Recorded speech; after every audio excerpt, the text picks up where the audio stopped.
So let's talk about what's really going on behind the scenes in Cleveland. Because if you think this is just a story about a rookie quarterback learning the ropes, think again. This isn't just about Shedeur Sanders. This is about power, perception, and the invisible politics of football's old guard crashing into the new wave. And thanks to Shannon Sharpe, the curtain's been pulled all the way back. Welcome to the quarterback culture, war you didn't know was happening until now. If you're into the real story and all the messy twists they don't show on highlight reels, go ahead and subscribe. And if you're sticking around to see how this Browns QB chaos plays out, you should definitely be subscribed. It started with a whisper. A source close to the team said Sanders wasn't clicking with the offensive install.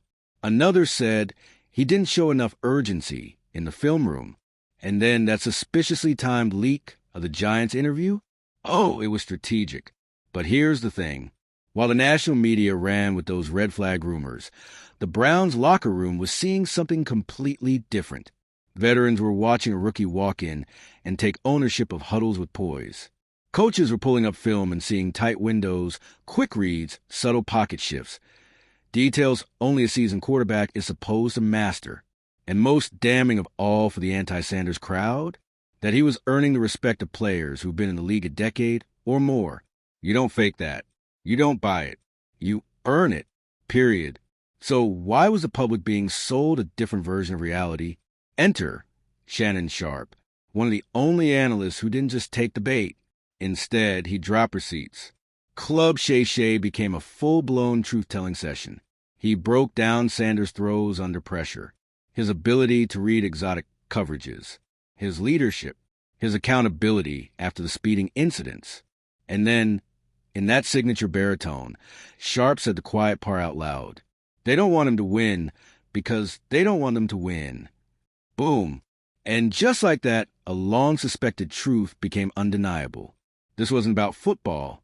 This was about legacy, confidence, and a quarterback who dares to be different. Let's unpack that, because it's not just one layer. You got Shedeur Sanders, the son of one of the most visible, charismatic, and often controversial football icons of the last 40 years, Deion Sanders. Coach Prime doesn't play the humble, grateful-to-be-here game. He's loud, he's confident, and most importantly, he doesn't need the NFL establishment to validate him, and that terrifies people. Because Shedeur, he's got that same energy, but he's surgical about it. He's not performing for the cameras. He's studying film while they're trying to find flaws in his posture. He's staying silent while sports radio dissects his social media bios. And when Shannon Sharpe backed him, it wasn't just a nice gesture. It was a warning shot. Now let's be real. Shannon's not just some retired legend yelling from the sidelines. He knows the system. He's played in it. He's navigated its traps.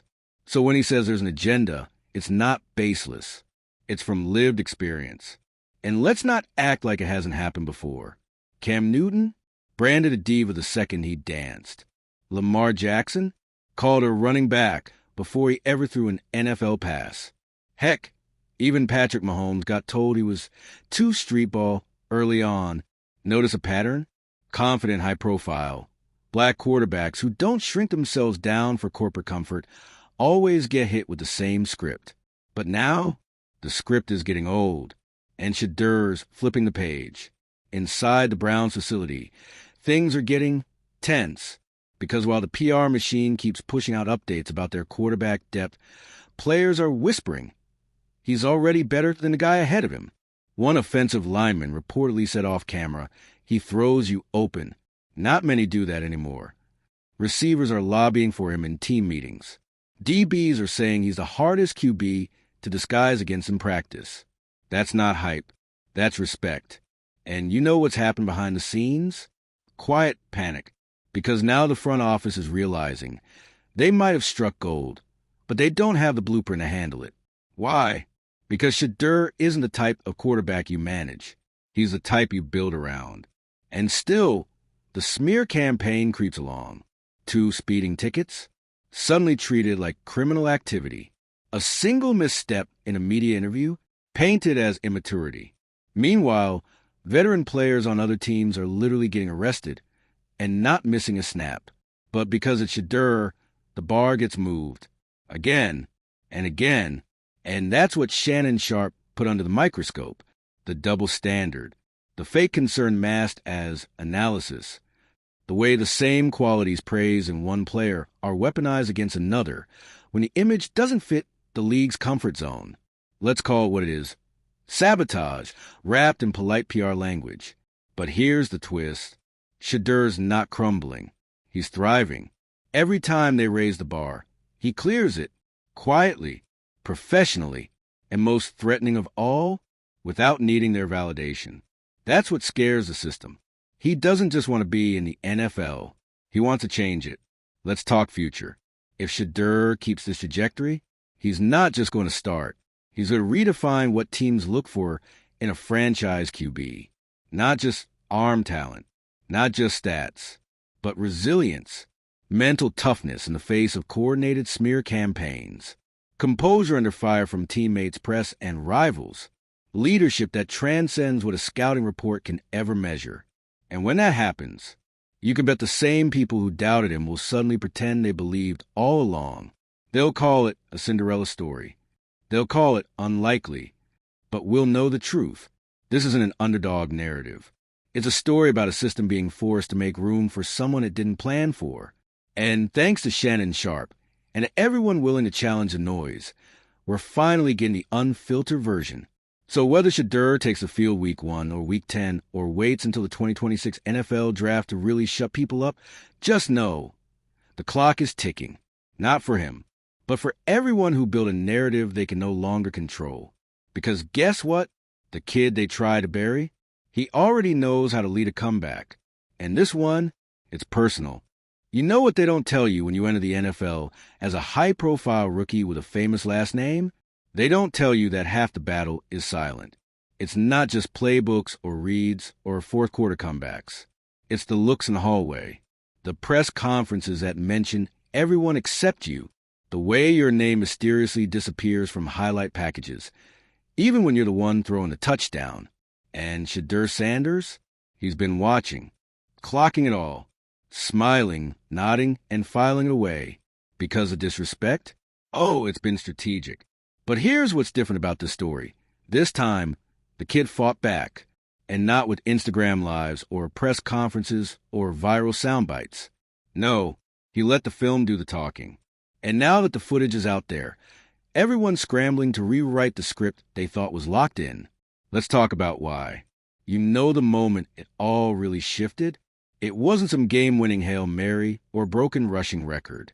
It was a third down rep in a midweek practice. Quiet, no fans, no press.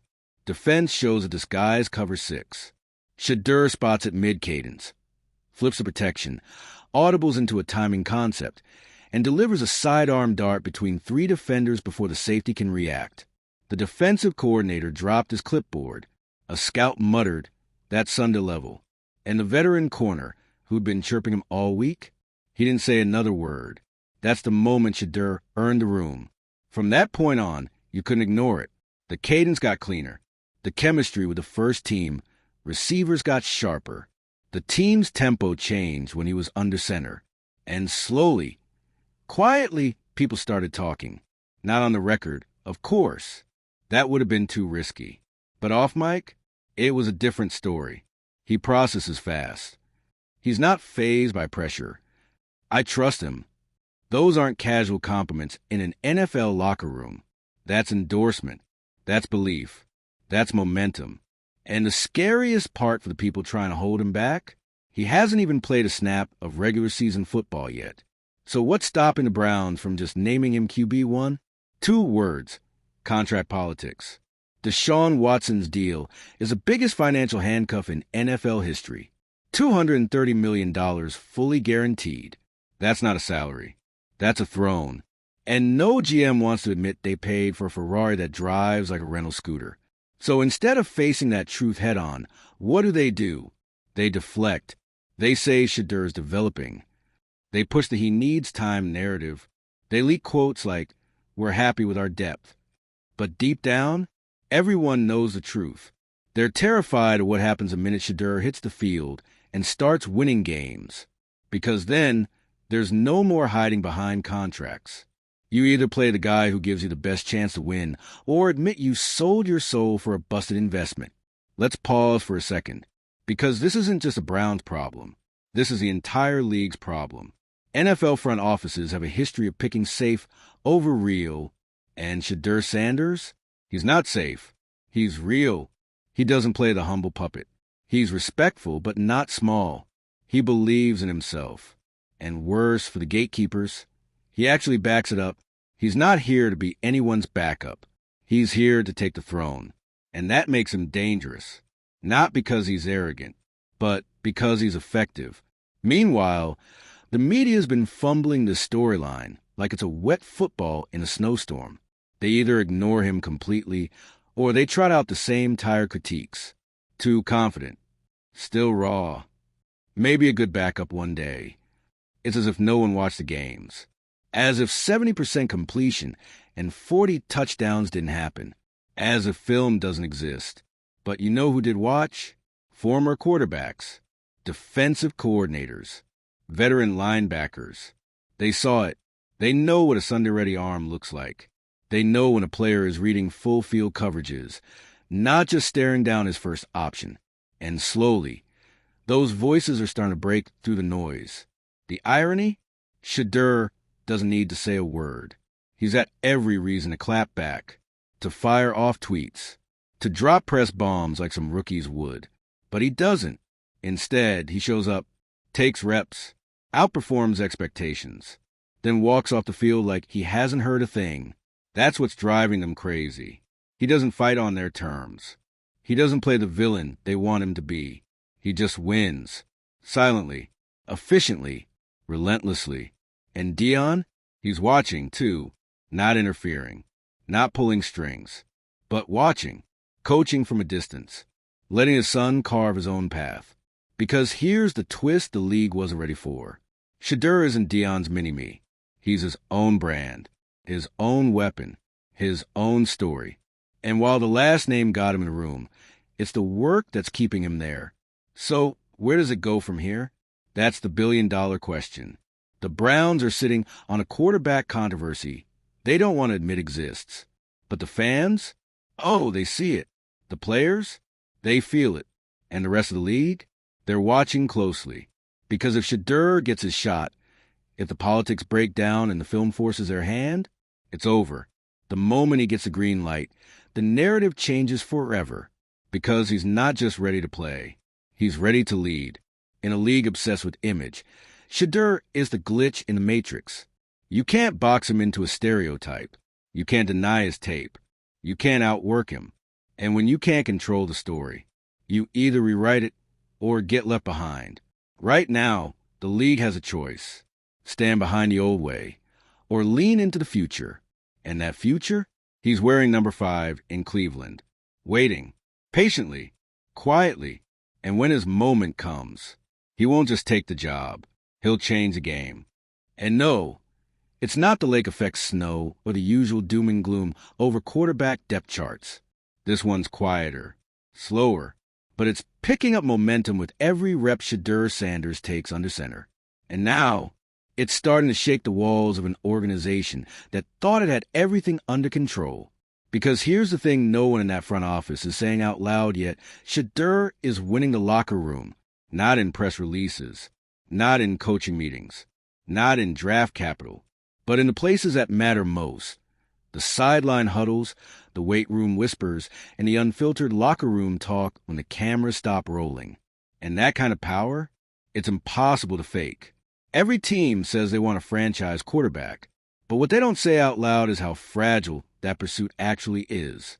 You pour millions into one guy, sell hope, build a brand, design an entire playbook around him, and then one fifth-round rookie walks in, clean-cut, confident, unbothered, and suddenly the guy with the $230 million guarantee starts looking human. That's the problem with potential. You can't control when it shows up. And Shedeur? He didn't knock. He kicked the door off its hinges. Let's talk about that practice again. Because it wasn't just one rep. It wasn't some highlight reel moment cooked up for social media. It was relentless execution. One throw after another.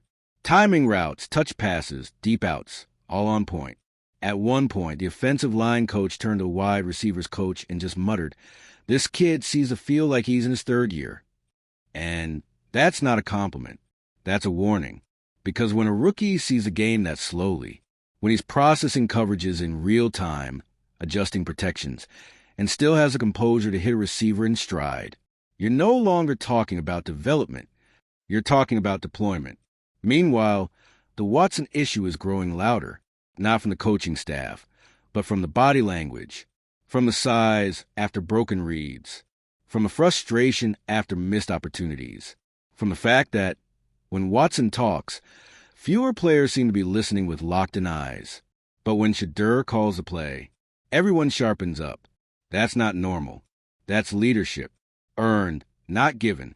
And it's the kind of thing you can't coach or manufacture. It's magnetic. It just is. You either have it or you don't. And right now, there's no question who has it. But of course, the front office is trapped. They're not ready to move on from the Watson investment. Publicly, they can't afford to. The optics? Disastrous. The headlines? Brutal. $230M bench for a rookie. Worst contract in sports history. Cleveland fumbles again. They can't let that happen. Not yet. So instead, they do what they've always done. Spin. Shedeur is still learning the system. He's a great depth piece. Happy to have him in the room. But behind closed doors, the internal pressure is growing. Because every day Shedeur doesn't start, the locker room loses just a little more faith in the system. And once that faith is gone, it's over. Now let's talk about the fans. Because Browns fans, God bless them, have been through everything. False hopes, bad draft picks, curse seasons. They know football heartbreak better than most families know their own birthdays. So when they see something real, they don't need analytics or endorsements or media cosigns. They feel it. And right now, they're feeling Shedeur. They see the spark, the arm talent, the poise, the chip on his shoulder that matches their own. And they're rallying behind it. It started small. Social media clips, practice leaks, Reddit threads. Now, there are fans showing up to camp in number 5 jerseys. Homemade signs that read, "Let the kid cook." One even had a banner that said, "AirTO the dog pound." If that's not revolution bubbling, I don't know what is. But let's not romanticize it. Because this journey, it's still uphill. Shedeur Sanders is walking a tightrope over a trap door lined with doubt. Every mistake he makes will be dissected. Every interception magnified. Every offhand comment will be weaponized by the very media that still doesn't know how to categorize him. Is he too polished? Is he too confident? Is he too much like his dad? All of these are just coded ways of asking one thing. Can we control him? And the answer? Absolutely not. Because Shedeur doesn't need to be liked. He needs to be respected. And then there's Dion. Coach Prime is staying back, letting his son carve his own lane. But make no mistake, his presence is felt. Because this isn't just about Shedeur. It's about how football culture is changing. How players are starting to own their narratives. How legacy is being redefined, not as a weight, but as fuel. And how the next generation isn't asking for permission anymore. They're taking it. So where does this all go? Best case scenario for Cleveland? They find a way to start Shedeur without admitting the Watson mistake. Maybe an injury buys them a few weeks. Maybe a quarterback competition becomes the excuse. Maybe the pressure from the fans forces their hand. But make no mistake, they're running out of time. Because once a player earns the trust of the locker room and the fan base, the front office is the only thing left standing in the way. And that never ends well. This isn't just a story about a rookie quarterback. It's a story about disruption, about legacy, about rewriting scripts that were handed out before the first down was ever played. It's about a kid with poise in his blood, precision in his arm, and a chip on his shoulder the size of a stadium. And while the rest of the league is still asking, is he ready? He's already in the huddle, calling the next play.